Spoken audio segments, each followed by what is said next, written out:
வணக்கம் போகிறவங்களே, ஒரு பழைய காணொளி காட்டுறேன் பாருங்க. ஒரு 10 வருஷம் 15 வருஷத்துக்கு முன்னாடி, 10 வருஷத்துக்கு முன்னாடி இருக்கும். அந்த காணொளியை காட்டுறேன் பாருங்க. ஏன்னா அதுக்கெல்லாம் பதில் சொல்ல வேண்டிய நம்ம கண்ணில் படும்போது தானே நம்ம அதை பற்றி பேச முடியும். அதனால் பாருங்க, காணொளியை பாருங்க. அந்த துரந்தர்ல காட்டப்படுது. சிதம்பரமும் அவரது மகனும் சேர்ந்து இந்த நோட்டடிக்கும் எந்திரத்தை, நோட்டடிக்கும் எந்திரத்தில் வந்து அந்த இதுகள்லாம் இருக்கும், அதனுடைய ரொம்ப நுணுக்கமான விஷயங்கள்லாம் இருக்கும். அந்த அந்த கலர் கோடிங் அது இதுன்னு ஏகப்பட்ட விஷயங்கள் இப்படிதான் வரணும் அப்படின்னு இருக்கும். இந்த மாதிரி பேப்பர்ல தான் அச்சடிக்க முடியும்னு இருக்கும். வேற பேப்பர் அந்த மிஷின் உள்ள விட்டா கூட அது அச்சடிக்காது. இந்த மாதிரி நிறைய இருக்கு. அப்புறம் அதுக்கு இடையில அந்த ஒரு சில்வர் ஃபாயில் மாதிரி ஒன்று சொல்லுவாங்க இல்லையா, அந்த கோடு ஒன்று இருக்கும் இல்லையா, அதெல்லாம் எப்படி அதில் இன்சர்ட் பண்றது, இதுக்கு எல்லாத்துக்கும் சேர்த்தது அந்த மிஷின். அந்த மிஷினை பாகிஸ்தானியர்களுக்கு விட்டு அவர்கள் கள்ள நோட்டுகளை அடித்து நேபாள் வழியாக இந்தியாவிற்குள், நேபாள் பங்களாதேஷ் வழியாக இந்தியாவுக்குள் கொண்டு வந்து இந்தியாவில் வந்து ஒரு கருப்பு பொருளாதாரத்தை, கள்ள பொருளாதாரத்தை தொடர்ந்து வைத்திருந்தார்கள். நோட் அடிக்கிற மிஷின் தானே, ஒரு 1000 ரூபாய் நோட் அடிச்சிட்டா அது வெறும் பேப்பர் தான்.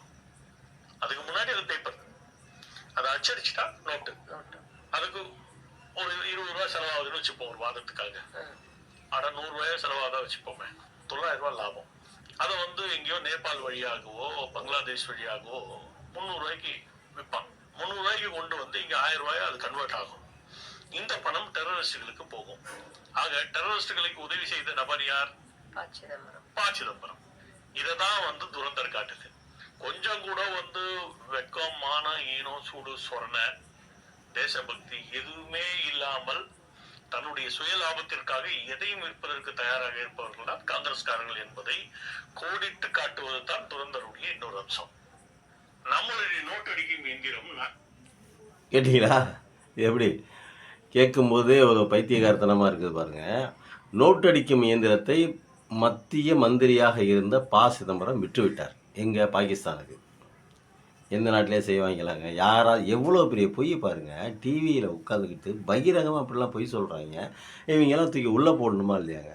ஒரு மத்திய அமைச்சராக இருந்தவர், மத்திய நிதி அமைச்சராக இருந்தவர் நோட்டு அடிக்கும் இயந்திரத்தை, தன்னுடைய இயந்திரத்தை அதை கொண்டு போய் பாகிஸ்தானுக்கு விற்றுட்டாரு. விற்றதுனால தான் அவங்க கலர் நோட்டு அடித்து அதை அப்படியே கன்வெர்ட் ஆகி அங்கே போய் இங்கே வருதுங்கிறாரு. ஃபஸ்ட்டு இதை விற்க முடியாது. இது சட்டப்படி குற்றம். இது வந்து லீகல் அஃபென்ஸ்.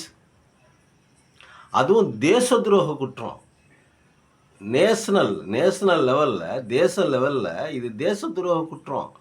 ஒரு மிஷினை இங்கேருந்து மிஷினை அதை அங்கேயே அப்படியே விற்றா ஸ்கிராப் ஆகி அதுக்கப்புறம் விற்கிறாங்களாம். ஸ்கிராப் ஆகி விற்றா, ஸ்கிராப்னாவே அது செயலிழந்து போச்சு, பயன் இல்லாமல் போச்சு அப்படிங்கிறது ஒன்று. ஸ்கிராப் ஆகி அதை விற்கிறாங்க அப்படின்னா அது எப்படி விற்க முடியும்? இது விற்கிறதுக்கு டெண்டர் விடணும். அரசு பொருட்களை, அதுவும் உயர்தரமான நோட்டு அடிக்கக்கூடிய உயர்தரமான பொருட்களை விற்கும்போது டெண்டர் விட்டு முறைப்படி விற்பாங்க. சாதாரணமாக கவர்மெண்ட்டோடைய அனுமதியோடு தான் விற்பாங்க. திருட்டுத்தனமாக சிதம்பரனோட பையனும் சேர்ந்துக்கிட்டு விற்க முடியாது. எவ்வளோ முட்டாள்தனமாக பொய்யா வாயை திறந்தா பொய்யா. இப்படியே காணொலியில் உட்காந்துக்கிட்டே இவங்க காணொலி பேசுகிற காணொலி பூரா பொய்யுங்க. ஒன்று கூட உண்மை இல்லைங்க. சரி, அந்த இது பேசல ஏதாவது லாஜிக் இருக்கான்னு பாருங்கள். இங்கேருந்து இங்கே பிரிண்ட் அடிக்கிற மிஷினை நல்ல மிஷினையே விற்றுட்டாங்கன்னு வைங்க, அதுக்கு ஒரு கேஸே போடலாம், தேச துரோக வழக்கு போடலாம். ஏன் போட மாட்டேங்கிறான் இந்த ஆளில்? யாராக இருந்தாலும் போடணுமில்ல, பிஜேபிக்காரன் எவனாக இருந்தாலும் போடணுமில்ல.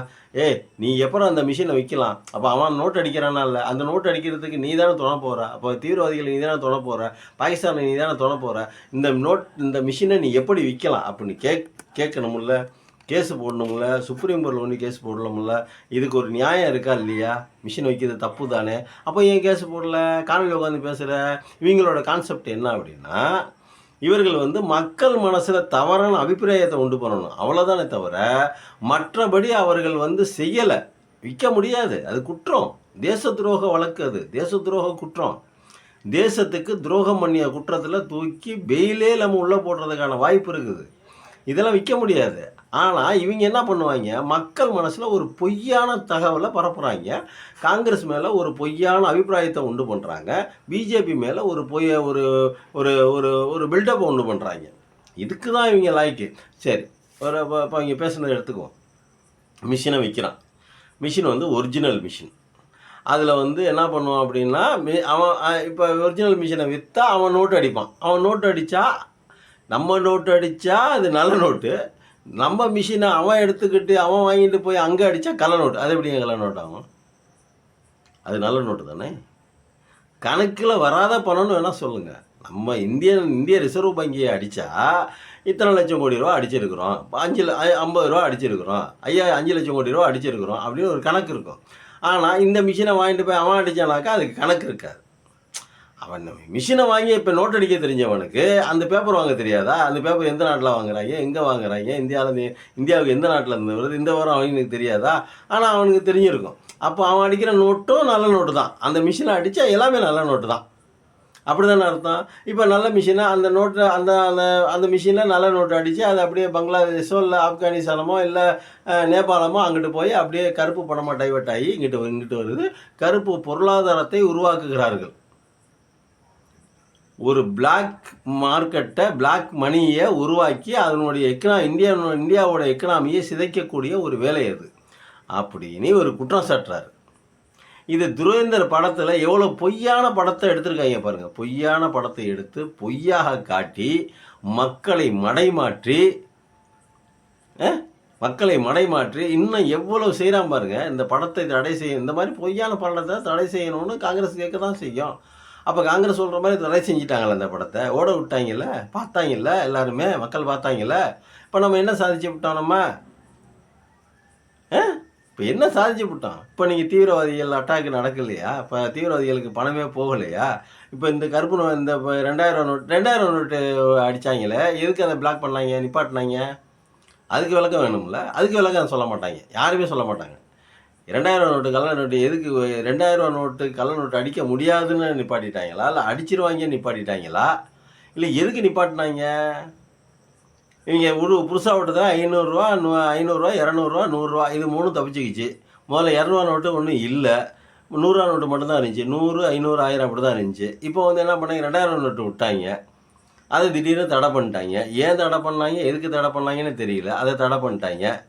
இப்போ 200 நோட்டு 500 நோட்டு 100 நோட்டு உயிரோடு இருக்குது. இந்த 500 நோட்டு 200 நோட்டையும் பாகிஸ்தானா இப்போ அடிப்பானா, அடிக்க மாட்டானா? மிஷினை விற்றாங்கிறது பொய்யே, மிஷினை சிதம்பரம் விற்றுட்டாருங்கிறது சொல்கிறது பொய்யே, மிஷினை வாங்கினாங்கிறதும் பொய்யே. இங்கே அடிக்கிற நோட்டு நல்ல நோட்டு, அந்த மிஷினில் அங்கே அடித்தா அது கள்ள நோட்டுன்னு விவரம் இவர் சொல்லி தான், இந்த அறிவு ஜீவி இப்போ பேசுனார அந்த அறிவு ஜீவி சொல்லி தான் நமக்கு தெரியும். எவ்வளோ பெரிய பொய்யை சொல்கிறாங்க பாருங்கள். சிதம்பரம் இந்த செயலின் மூலமாக தீவிரவாதிகளுக்கு உதவுறாரு. அப்போது இவருக்கு தேசப்பற்றும் இல்லை, தேசபக்தியும் இல்லை, மக்கள் பற்றியும் கவலை இல்லை. ஆனால் இவர்களுடைய சுயநலத்துக்காக இவங்க எது வேணாலும் செய்வாங்க. அப்படின்னா இது கொஞ்சமாக நம்புகிற மாதிரி இருக்காங்க. அதை நீங்களே சொல்லுங்கள். நேரம் இப்போ சிதம்பரம் வெளியே இருக்க முடியுமா? தூக்கில் போட்டிருக்க மாட்டாங்க அவரை. இவ்வளோ பெரிய துரோகம் செஞ்சுருந்தா, தேச துரோகம் தானே இது. அப்போ இவர் என்ன நினைக்க வராரு, என்ன விதமான மனநிலையை மக்கள் மனசில் உருவாக்க வராரு? இவர்கள் வந்து அயோக்கியர்கள், இவர்கள் வந்து நாட்டுக்கு துரோகிகள், இவர்கள் வந்து தீவிரவாதிகளுக்கு துணை போகக்கூடிய, இவர்கள் நாட்டை காட்டிக்கக்கூடிய தேச துரோகிகள், பிஜேபி மட்டும்தான் நல்லவங்க, அவங்க மட்டும்தான் சிறப்பானவங்கிற பிம்பத்தை மக்கள் மனதில் கட்டமைக்க பார்க்குறாங்க. இதுதான் இந்த காணொலியில் உள்ள இருக்கக்கூடிய உள்ளர்த்தம். மக்கள் நம்ம தான் வெளிப்பாக சிந்திச்சு எவன் நல்லவன் எவன் கெட்டவன் அப்படின்னு சொல்லிட்டு சொல்லணும். டிமானிட்டேஷன் அறிவிச்சாங்களே, இந்த நோட்டெல்லாம் விற்றாங்களே, இப்போ அதுக்கப்புறம் தான் கருப்பு பணமே அதிகரிச்சிச்சு. பிஜேபி வந்ததுக்கப்புறம் பார்த்திங்கன்னா சுவிஸ் பேங்கில், வெளிநாட்டு வங்கிகளில் இந்தியர்களுடைய கருப்பு பணம் இருந்ததை விட பல மடங்கு அதிக உயர்வை கண்டது பிஜேபி ஆட்சி வந்ததுக்கப்புறம் தான், 2014 அப்புறம் தான். அது யார் லிஸ்ட் இருக்குது, யார்கிட்ட எவ்வளோ பணம் இருக்குதுன்னு காமிக்கிறேன், நான் கொண்டு வந்து கொடுத்துட்றேன், அந்த பணத்தெல்லாம் மீட்கிறேன்னு சொல்லிட்டு சொன்னார் பார்த்தீங்களா. இன்ன வரைக்கும் மீட்கலை, இந்த நிமிஷம் வரைக்கும் மீட்கலை, அதுக்கான வேலையே ஆகலை. ஆனால் இப்போ அதில் பணமாவது குறைஞ்சிருக்குமே, ஒரு பயம் இருந்தால் பணம் குறைஞ்சிருக்கும்ல. என்னடா பிரதமர் மோடி இப்படி சொல்லிட்டாரு, நாங்கள் டகார்னு எல்லாத்த பணத்தையும் திருப்பி உருவி கொண்டு போய் அங்கே லிஸ்ட்டு போட்டு காமிச்சிட்டாருனா நம்ம மானம் போயிடும், மரியாதை போயிடுமே அப்படின்னு. அந்த அமௌண்ட்டு குறைஞ்சா கூட பரவாயில்லைங்க, அந்த அமௌண்ட் இன்னும் இன்க்ரீஸ் ஆகிட்டே இருக்குது. அந்த கருப்பு பணத்தோட அமௌண்ட்டு கணக்கில் இல்லாத இந்திய ரூபாய் நம்ம டாலராக கன்வெர்ட் பண்ணி சுவிஸ் வங்கிகளில், வெளிநாட்டு வங்கிகளில் முதலீடு பண்ணப்பட்டு இருக்கிறது. அப்படி முதலீடு பண்ணப்பட்ட பணம் எல்லாத்தையும் கொண்டு வந்துடுவேன் அப்படின்னு சொல்லிட்டு சொன்னார் பிரதமர் மோடி. ஆனால் இது வரைக்கும் ஒத்த ரூபா கூட கொண்டு வரல. அவர்கள் பேரையெல்லாம் நான் சொல்கிறேன், எல்லாம் யார் யாருக்கு எவ்வளோ பணம் இருக்குன்னு சொல்கிறேன் அப்படின்னாரு. அதையும் சொல்லலை. ஆனால் 2014க்கு அப்புறம் தான் அந்த வங்கிகளில் சட்டவிரோதமாக பதுக்கப்பட்ட சட்டவிரோதமாக முதலீடு செய்யப்பட்ட பணம் அவ்வளவும் அதனுடைய அளவு அதிகரிச்சிருக்குது. முதல்ல 1 லட்சம் கோடி ரூபான்னு வைங்க. இப்போ 2014க்கு அப்புறம் 4 லட்சம் 3 லட்சம் கோடி ஆயிடுச்சு, 5 லட்சம் கோடி ஆயிடுச்சு. அப்படியே டெவலப் ஆயிடுச்சு. எப்படி டெவலப் ஆகும்? இப்போ இவர் மேலே ஒரு பயம் இருந்தால் அவன் எப்படி கொண்டு போய் பணத்தை கொண்டு போய் அங்கே போடுவான் முதலீட்டவன்? அதாவது ரூபாயை இந்தியாவிலேயே டாலராக கன்வெர்ட் பண்ணி டாலர் இங்கேருந்து கொண்டு போய் அங்கே முதலீடு பண்ணியிருக்கான். இல்லை வெளிநாடுகளில் எந்த நாட்டில் இந்த மாதிரி பண்ண முடியுமோ, இந்திய ரூபாயை கொடுத்து டாலர்களாக வாங்க முடியுமோ அந்த மாதிரி வாங்கி திருப்பி அங்கே போய் முதலீடு பண்ணி, ஒருவேளை சுவிஸ் வங்கிகளே கூட இதுக்கான வசதி வாய்ப்புகள் இருந்தாலும் இருக்கலாம். இப்போ சுவிஸ் வங்கிகளை கொண்டு போய் இந்திய ரூபாய் நோட்டுகளை கொண்டு கொடுக்குறாங்க. கொண்டு கொடுத்தோன்னே என்ன ஆகும்? அவங்க அதுக்கு நிகரான டாலர் நோட்டுகளை கொடுத்துருவாங்க. அந்த ரூபாய் நோட்டுகளை இந்திய ரூபாய் நோட்டுகளை வாங்குறாங்க சுவிஸ் வங்கி, அவன் நம்ம ஆளுங்களுக்கு யாருக்காவது கொடுத்து டாலரை வாங்கிட்டு திரும்பி நோட்டை கொடுத்துருவான். ஏதாவது ஒன்று பண்ணிக்குவாங்க. அவங்கள்ட்ட ஏதாவது ஒரு வழி வச்சுருப்பாங்க, ஈஸியான ஒரு வழி வச்சுருப்பாங்கன்னு வைங்க. அப்போ எப்படி அதிகமானுச்சு? ஏன் அந்த கருப்பு பணத்தை மீட்கலை? வெளிநாட்டு வங்கிகளில் இருக்கிற பணத்தை மீட்டு கொண்டு வந்துடுவேன், அதை மீட்டால் ஒரு ஆளுக்கு 15 லட்சம் கொடுக்க முடியும் அப்படின்னு சொல்லிட்டு சொன்ன மோடி, ஏன் இதுவரை இன்னும் மீட்கலை, ஏன் அந்த பேர்களை வெளியிடலை அப்படிங்கிற கேள்வி நமக்கு வருதில்ல. அப்போ அந்த கேள்விக்கெல்லாம் பதில் எங்கே? ஆக இவர்கள் சொல்வது எல்லாமே வாயால் வடை சுடுகிறவர்கள். இவர்கள் சொல்வது அத்தனையும் பொய். மக்களை மடைமாற்றுவதற்காக 2014 1,76,000 கோடி ஊழல் நடந்துச்சு அப்படின்னு 2G ஸ்பெக்ட்ரம் ஊழல் நடந்துச்சு அப்படின்னு சொல்லிட்டு ஆராசா மேலே கம்ப்ளைண்ட் பண்ணி, காங்கிரஸ் கவர்மெண்ட்டை கம்ப்ளைண்ட் பண்ணி, அந்த ஒரு ஒரு ஒரு கேவலமான ஒரு இழிவான ஒரு நரேட்டிவை காங்கிரஸ் மேலே புகுத்தி, மன்மோகன் சிங்குங்கிற உத்தமமான ஒரு மனிதர் நல்லாட்சி கொடுத்துருந்தாரு. அந்த கவர்மெண்ட்டில் கேவலமான ஒரு விஷயத்தை புகுத்தி, கேவலமான 1,76,000 கோடி அப்படிங்கிற பொய்யை சொல்லி, அதுக்கு ஒருத்தனை அண்ணா ஹசரேங்கிற ஒருத்தனை கூப்பிட்டு வந்து, அதுக்கும் அரவிந்த் கெஜ்ரிவால்லேருந்து போலீஸ் அதிகாரி அந்த அம்மா யார் இங்கே கவர்னராக இருந்துச்சு பாண்டிச்சேரியில், அந்த அம்மாவிலேருந்து இன்னும் நிறையா இருக்காங்க, ஏகப்பட்டது பேர். இப்போ இன்னைக்கு இந்த அரவிந்த் கெஜ்ரிவாலோட கட்சி இருக்குது பாருங்கள், ஆம் ஆத்மி கட்சி, அந்த கவர்மெண்ட்டில் இருக்கிற முக்கால்வாசி பேர் அதில் இருந்தவங்க தான். இதில் பாபா ராம்தேவ் ஒருத்தன். இவங்கெல்லாம் பார்த்தீங்கன்னா 2014க்கு அப்புறம் அப்படியே அப்படியே வளர்ந்துட்டாங்க, குப்புன்னு வளர்ந்துட்டாங்க. பாபா ராம்தேவோட சொத்து மதிப்பெல்லாம் ஏகப்பட்டது எங்கேயோ போயிடுச்சு. அப்போது இது மாதிரி பொய்யான ஒரு தகவல் சொல்லி கடைசியில் அது இல்லவே இல்லை அப்படின்னு சொல்லிட்டு கோர்ட்டில் ராசாங்கிறவர் தனக்குத்தானே வக்கீலாக இருந்து வாதாடி அந்த வக்கீல் வெற்றி பெற்று இந்த கேஸே பொய்யான கேஸு, அப்படி ஒரு குற்ற சம்பவம் நடக்கவே இல்லை, அப்படி ஒரு ஊழல் நடக்கவே இல்லை, 1,76,000 கோடி ஊழலுங்கிறது தவறு அப்படிங்கிற மாதிரி நமக்கு தகவல் வந்துடுச்சு. சுப்ரீம் கோர்ட்டே தீர்ப்பு கொடுத்துருச்சு. இப்போ அதுக்கு மேல்முறையீடு பண்ணிகிட்டு இருக்காங்க. இப்போ அதுக்கு கரண்ட்டில் இருக்குது கேஸு. இப்படி பொய்யான தகவலை சொல்கிறது, மக்களை மடைமாற்றி, மக்களிடம் ஏமாற்றி, மக்களை மூல செலவு செய்து ஏமாற்றி ஓட்டுகளை வாங்கி பதவியில் உட்காந்துருக்காங்க இந்த பிஜேபி கவர்மெண்ட். இதுதான் உண்மை, இதுதான் நிஜம், இதுதான் சத்தியம். அப்படி 1,76,000 கோடி ஊழல் நடந்தது சத்தியம், உண்மை அப்படின்னா ஏன் சுப்ரீம் கோர்ட்டு இல்லை, அதுக்கு எதுக்கான ஆதாரங்களே இல்லைன்னு ஏன் சொல்லுது சுப்ரீம் கோர்ட்டு? அப்போ சுப்ரீம் கோர்ட்டு சொன்னது உண்மை தானே?